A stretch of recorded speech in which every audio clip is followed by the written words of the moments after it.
My name's Richard Dolan. I've been researching the UFO topic now for about 15 years, since the early mid-1990s. Back in those days, I kind of stumbled into the topic through my work as a graduate student in history. I had been doing Cold War studies, Harry Truman, the Soviet Union, the birth of the CIA, and all of those items, and was in a bookstore, found a UFO conspiracy book, rather well-known book called Above Top Secret by the author Timothy Good. The subtitle was The Worldwide UFO Cover-Up, and I thought, oh, well, that's interesting, big fat book. I remember going through the book and recognizing many of the names that he had indicated in there, and a lot of the departments and so on, and I thought, well, that's interesting, because I'd read about a lot of this, but not in a UFO context. And I was intrigued. I wanted to know, is there something to this? If so, why had I never read about any of it in an academic context before? And so that was the bug that got in my ear initially. I bought the book and I started doing additional research on the UFO topic, and very soon became almost, you could say, obsessed. I really wanted to find out for myself personally, was this something that it was important? Not initially, were UFOs even real, or were they alien? I wasn't really at that point yet.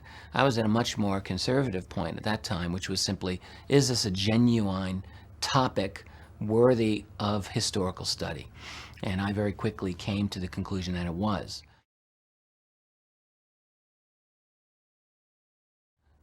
You know, my stock in trade has always been trying to understand documents, government documents, military documents. And in the UFO field, there's a good number of very good documents that may not be a single smoking gun by themselves. There's no confirmed document that's like a memo from the president describing aliens. But what I discovered in my attempt to understand this was that there were many documents that were one cut below that, that described, for instance, violations of sensitive airspace by objects that, frankly, you know, as described in these documents, should not have existed. Disc-shaped, stopping on a dime, taking off like a bullet, zigzagging sometimes. Memos describing these objects in very serious terms. Attempted interceptions being made, radar trackings, and so forth. And I thought, well, that's interesting.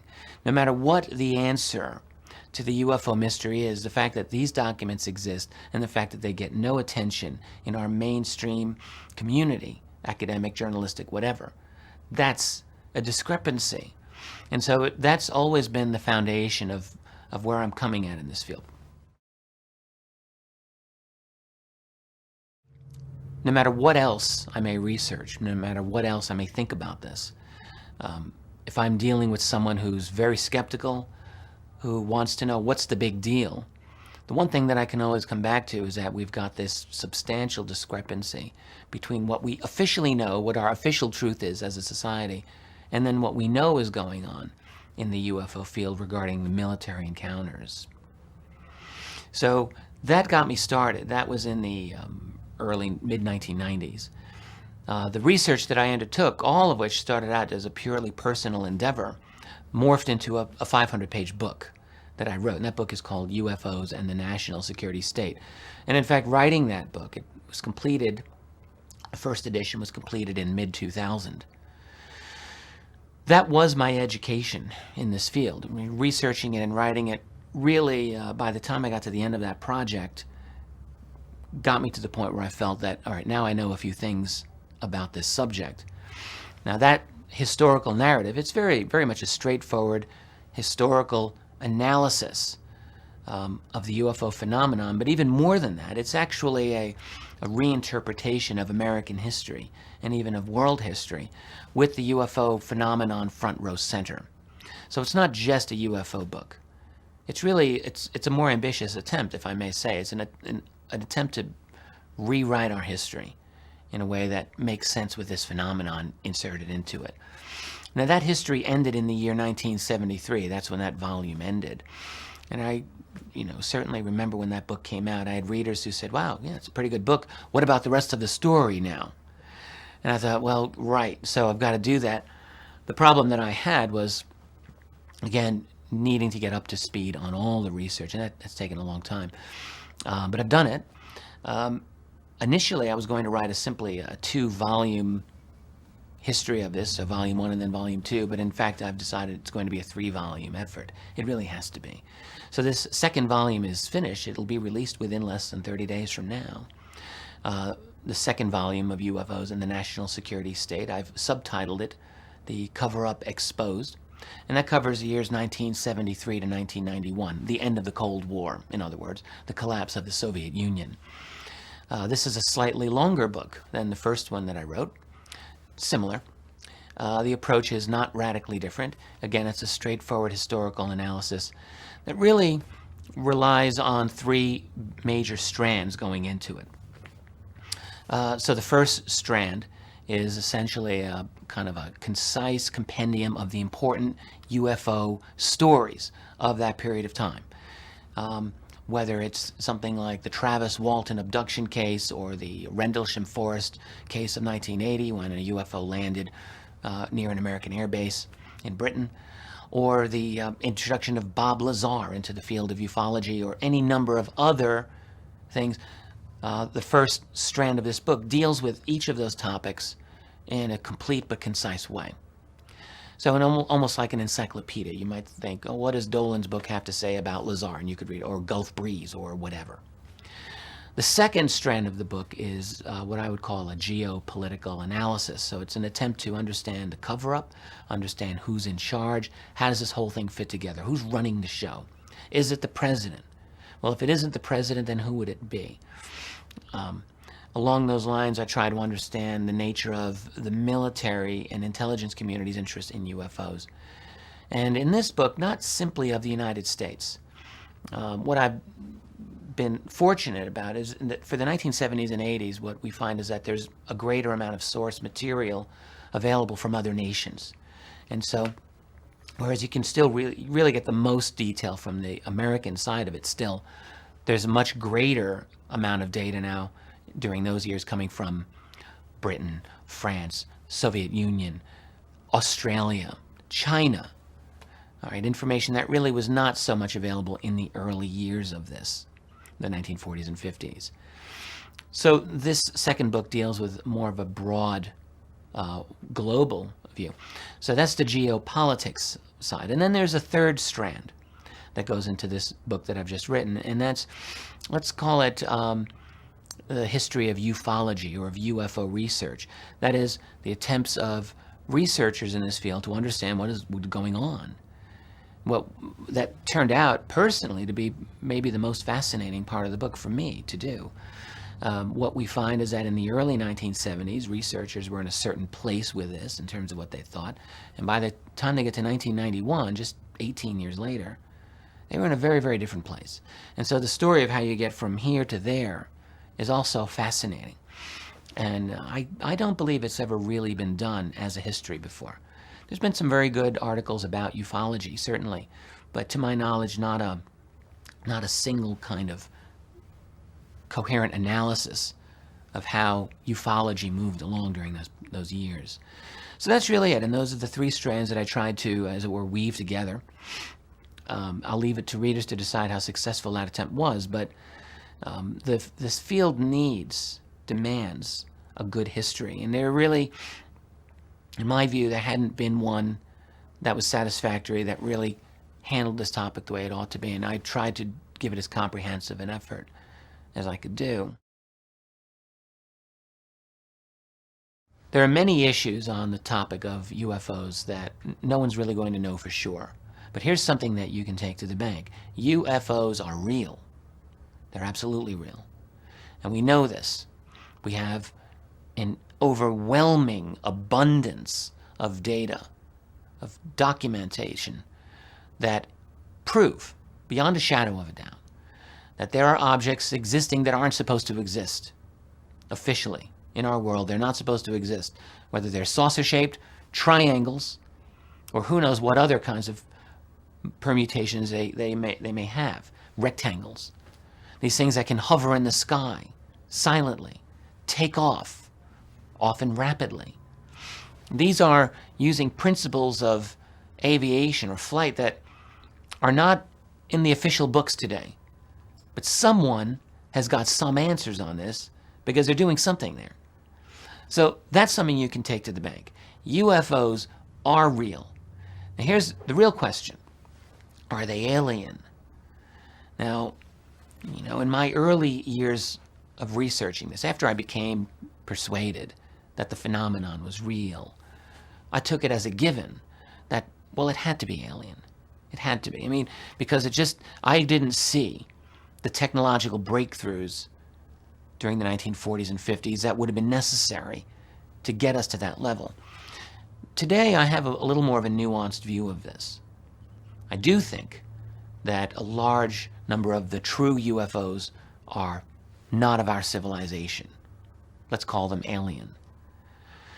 But I also believe, I've also come to understand that there's been a great deal of work that was done in the 40s, in Nazi Germany, for instance, and in the United States after the war, that was much more advanced, much more exotic than I had understood at the time. So the question is, are there man-made UFOs? And I think the answer to that is also yes. I think that part of the secret, in fact, is that we're making our own UFOs. Now that begs another question. If we're making UFOs, well, where the heck are these things? Why are they not officially in any U.S. military arsenal? Why are they not being used in any of the wars that we're currently fighting, where you can assume surely they would come in very handy? It's a fair question. My answer to that, provisional answer, is that they're considered too important to use in mere conventional wars. Their mission, I believe, is to go off-world to deal with them, whoever they happen to be. Perfect example is if you go back in history, you go back to the 1986 bombing of Libya by the United States. The U.S. bombed Libya at that time using F-111 fighter jets. Now, it's interesting because at the time, the United States had operational a certain number of F-117 stealth fighters, which had been flying since the early 1980s. They would have done a better job. They might have actually killed Muammar Gaddafi, which the F-111s didn't do. Who knows? But they weren't used. So the question is, well, why not use your best fighter weapon for a mission like that? And the answer, in the official military history, is that the F-117, whose existence was still classified at that time, was considered too important to risk its exposure for that mission. Okay, so that gives you an idea of the mindset. You can have a totally operational technology, but you would still withhold it for a whole range of missions, and you might only authorize it for certain missions for which it has been designed. And I believe that this is the case with America's fleet, or somebody's fleet, of, let's call them, flying saucers. Their mission is considered too important for them to risk compromising and giving up their existence for mere wars in Iran, Iraq, or Afghanistan. So that's the secret. One thing that I'm often confronted with by people who find out that I'm this UFO guy, and then they think, oh, wow, well, that's interesting, UFOs. I've always wondered about them. What I find in dealing with the general public is that there's a lot of general interest on the topic of UFOs. A lot of people have some interest in it. What I often find, though, is that the interest is kind of light. It's like, gee, UFOs are fun. Let's learn a little bit more about them. It's that kind of thing. And I think about a lot of things relating to UFOs, but fun doesn't really enter into my picture of them. What I would suggest for people to understand is that this is very probably the single most serious issue of our civilization. That is the existence of some other intelligence that is interacting with humanity right now. That's very important. People may think, well, what does that have to do with me? I go through my life, I've got my job, I've got my family, I've got my stuff to do. Even if they're real, even if they're walking around, even if the president is an alien, how does that really affect my life? Well, here's what I would say. Everyone has their own choice to sleep or wake. You can choose to sleepwalk your whole life away if you want. You want to grow up with a certain set of things that you are told are true, what some people might call your little reality box, and if you want to live in that box, and many people do, that's their choice. But it isn't everybody's choice. And so if you get to the point in your life where you feel that there's something wrong with the way I'm understanding the world, I'm going to suggest that this topic is one key part of the answer. That the UFO reality, and this is what I discovered in my own research. I got into this 15 years ago almost on a lark, thinking, well, that's an interesting topic. I want to know for personal reasons what this is all about. And what I discovered is that once you pry that topic open, it opens up a whole range of other related topics about the nature of this world. For example, I thought, well, if this reality is so big and so profound, where's the mainstream media? Why haven't they covered this? Where's our political system? Where's our academic system?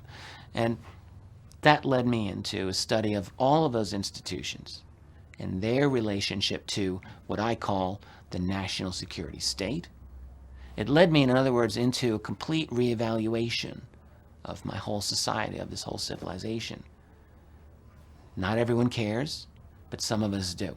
And so if you're someone who does care, I'm going to suggest to you that the UFO topic is very much worth your time to investigate.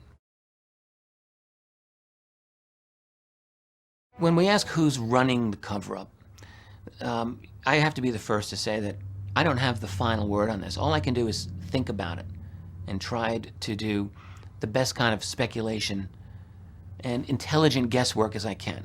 So here's what I would say. Forget UFOs for a moment, and let's just look at the broad world of geopolitics, and let's look at the office of the U.S. president. And we ask ourselves, how much decision-making power does an American president have? For example, if you want to study the administration of, say, Ronald Reagan, okay? He covers 8 important years in the history of this new book of mine. What we find is that Ronald Reagan did very, very little actual management of the office of the president. Keep in mind, he was elected at the age of 70.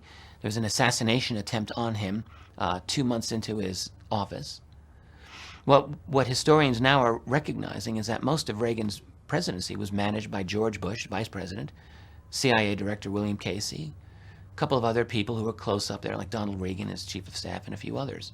So that, in other words, Ronald Reagan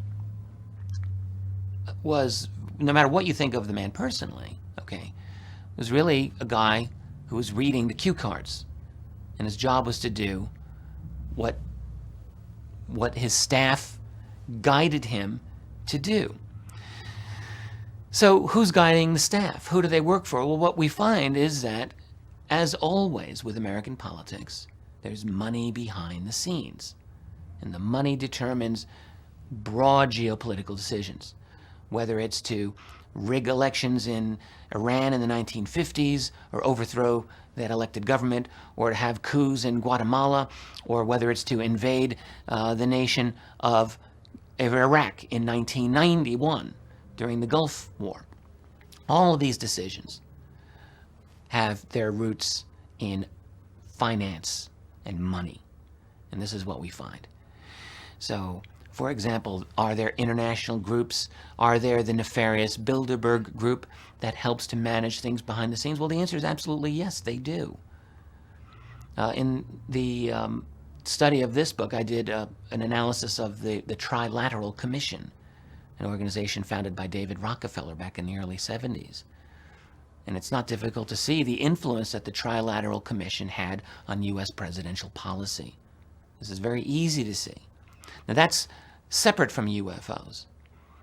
Within the UFO field, what we find are leaks upon more leaks upon more leaks upon more, describing how this problem has become privatized. That is, that fundamental control of policy on this matter has gravitated away from the office of the president. That doesn't mean that the president is irrelevant. It just means the president is a player, one of many, and probably not the most powerful of them. So, we've heard about a group called Majestic, or MJ-12. The question is, are they real? I think the answer to that is yes, they are real. Is Majestic 12 simply an American organization? I think the answer is no. So I think what we're dealing with relating to the UFO problem is most likely an international elite group of individuals who have most of the answers on this, answers at least that we don't have. They influence presidential and military policy to the extent that they need to. And I don't think that they're of a mind to want to share much of what they know with the rest of us. And the reason I don't think that they want to do that is because this is a secret that in fact has turned out to be very profitable for them. Imagine it this way. Pretend that you've recovered a piece of exotic technology not made by human hands. And so now you've got this and you have to decide, well, what do I do with this? Well, if you want to have it studied, you probably will need to send it off to some military contractor whose job it is to make things for the government. They have the R&D, they got the engineering, all the right people to do this. So it goes off into private industry. Well, who owns the private industry? It's those guys at the top, obviously, who then, over the years, exert near total or absolute total control over that artifact. And this is a goose that lays golden eggs for them. You study this piece of exotic technology long enough, you're going to get some neat ideas, aren't you? One of your genius scientists working for you will say, oh my God, well, I can't duplicate all of the electromagnetic properties of this thing, but we can approximate it, and here's some of the applications that can come out of it. So that, in other words, it's not that we can completely replicate a flying saucer that these aliens may have, but the fact is that seeing examples of their technology very likely would give human scientists in the covert world ideas for their own innovations and money-making opportunities. I think that's how it works. And so in that kind of a situation, those people who have control over this technology, they, as I see it, they have no incentive for sharing this. Why would they? There's no reason that they would want to. This is the foundation of a great deal of power and wealth for them. Regarding the issue of the moon, I recall, again, you know, it's funny how when we stay in this field long enough, how far down the path we go. There was a time when I used to just laugh at ideas. Oh yeah, well, there's a base on the moon. And I'm thinking, how is that even possible? Well, I still don't really know how it's possible, but the only thing that I'll say on that is I've talked to a number of individuals. I'm talking brilliant individuals with real credentials. They're real people. They're not fictitious people who are plugged into the national security community pretty well, who have said to me, for what it's worth, that yes, they are aware of bases on the far side of the moon. Now, one hears this in this field, believe it or not, one hears this a lot. There's no way I can prove this at this point. Really, all that it is a bunch of stories. I'm at the point where, although I could never openly say, yes, this is the case, it's one of those things where you have to collect the evidence and then maybe wait for the day when you can confirm or deny it. That's where I think I'm at in relation to the whole moon issue. One might ask the question, you know, in relation to using UFOs, let's say America has its own secret arsenal of UFOs, and you might say, well, but wouldn't they be handy as some kind of psychological weapon against the enemy?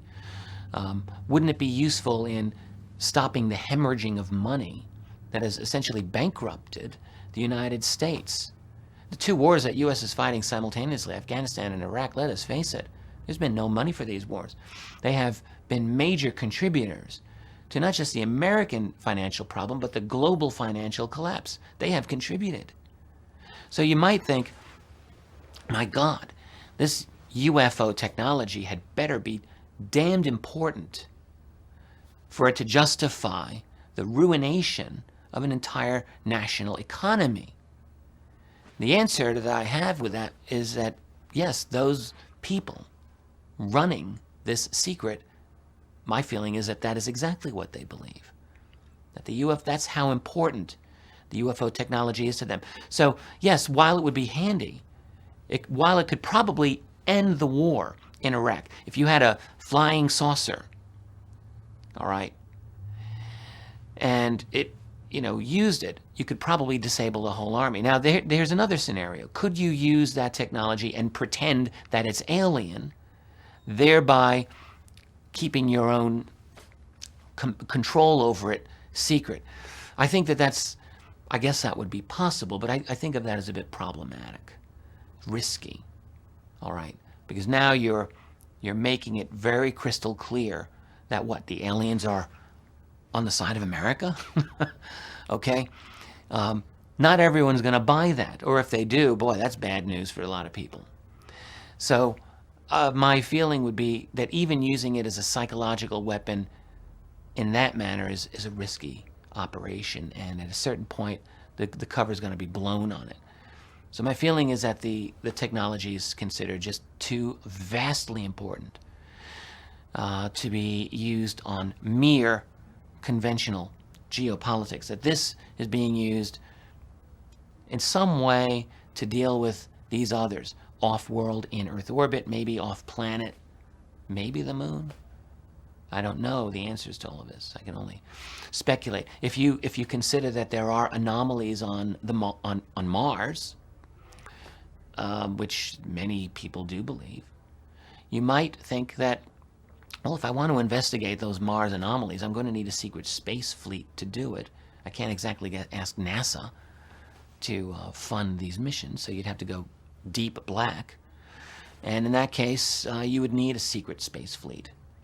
There are a lot of reasons, as I see it, for wanting to have your own secret fleet of flying saucers, even if they don't help you win conventional wars. When asking about things like one world government, you can look at this issue totally separate from the UFO side of it. In fact, most writers on the New World Order don't really do much with the UFO issue.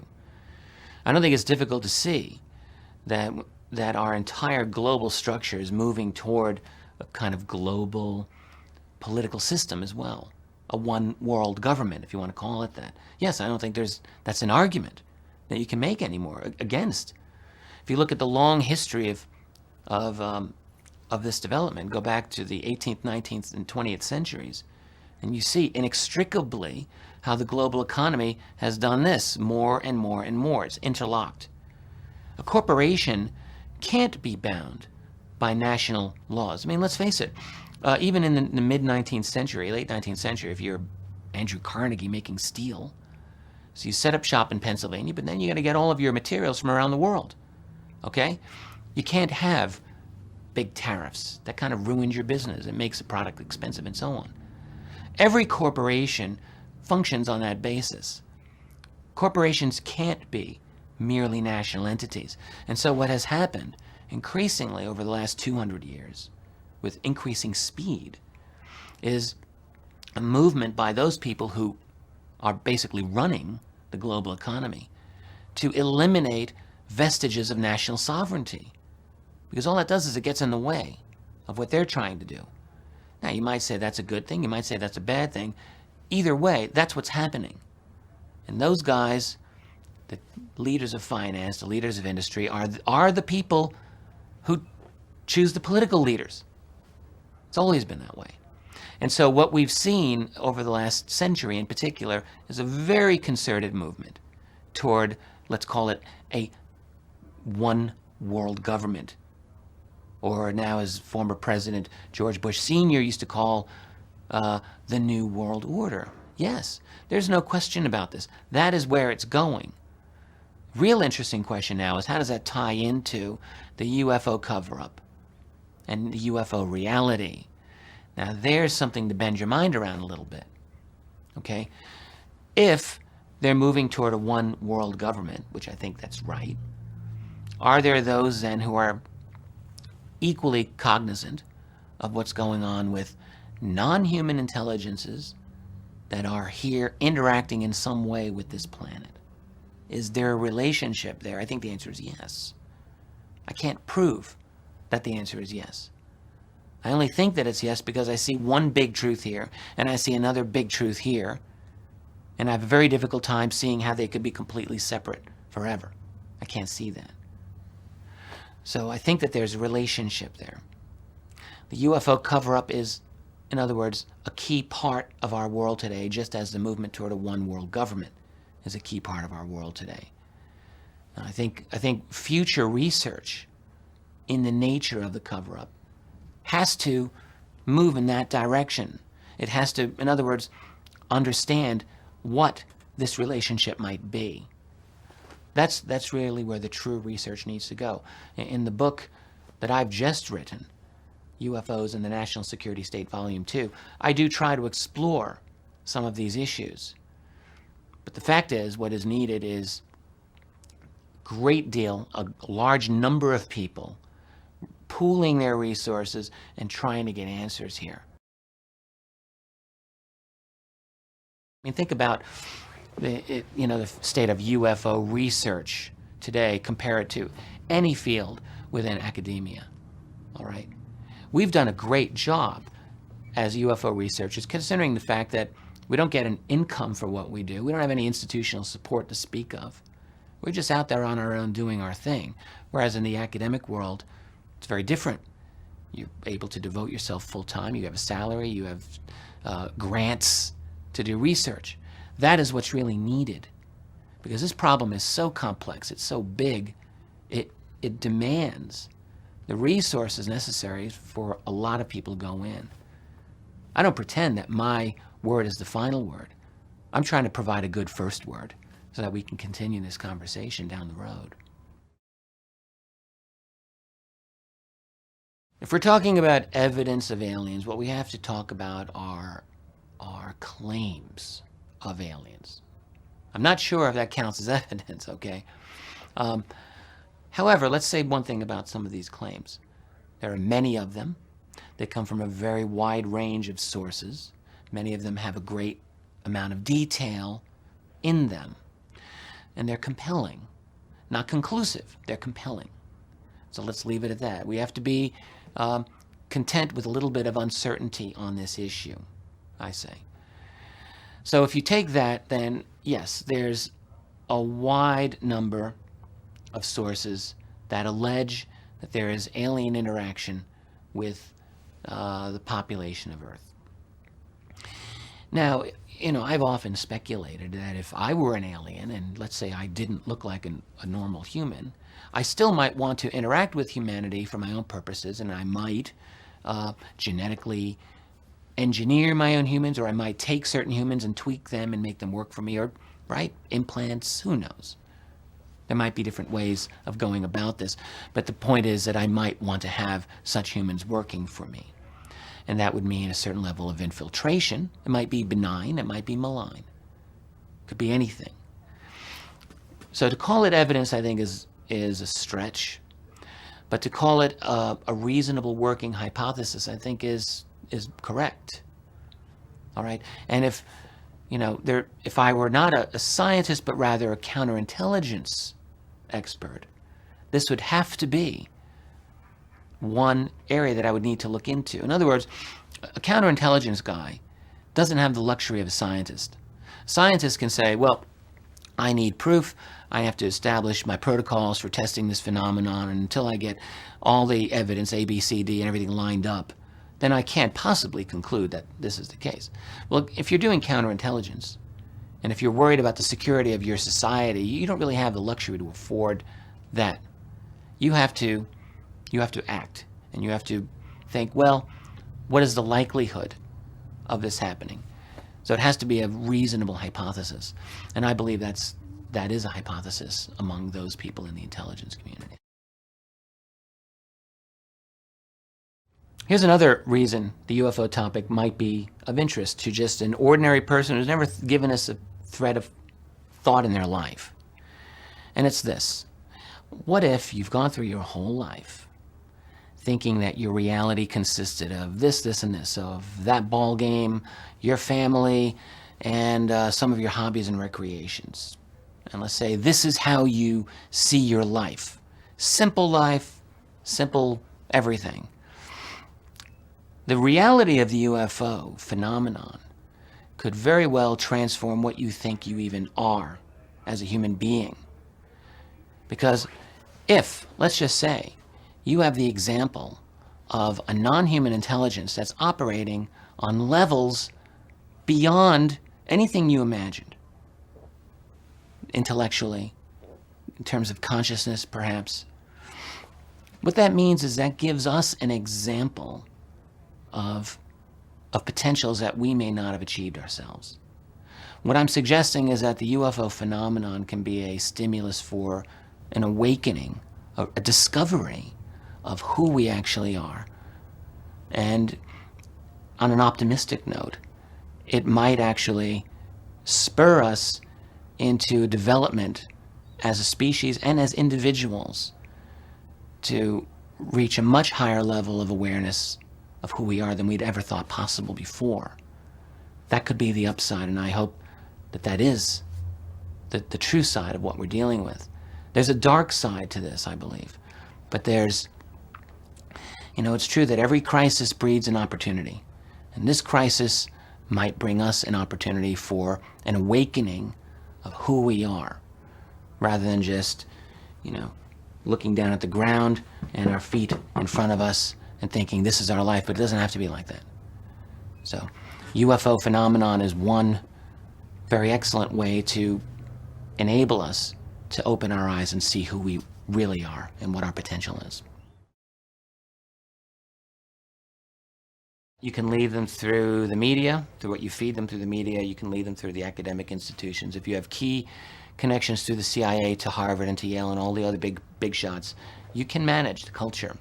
And so people, look, we are living in 21st century America. We have certain beliefs that we hold. Had we been raised in 13th century Arabia, we'd have different beliefs, wouldn't we? Mean that we don't have some free will, but it does mean that we're very dominated by our culture. And so that culture, in our case, is very much a top-down culture these days. It's determined by corporate leadership, political leadership, and they decide largely what goes on to the TV. They decide what gets into your head through mainstream media. So in other words, when you say that people don't care, I would say it's a little more involved than that. People have some free will, but they're also easily managed. Just like, I use an analogy in my first volume. It's like people aren't like a car that you drive. Not quite that simple. They're more like a horse that a good rider can manage. If you're a good enough rider, you can manage that horse. It has a will. You've got to be mindful of it. But if you know what you're doing, you can manage it. I think that's what the public is like. And these guys, they're expert riders.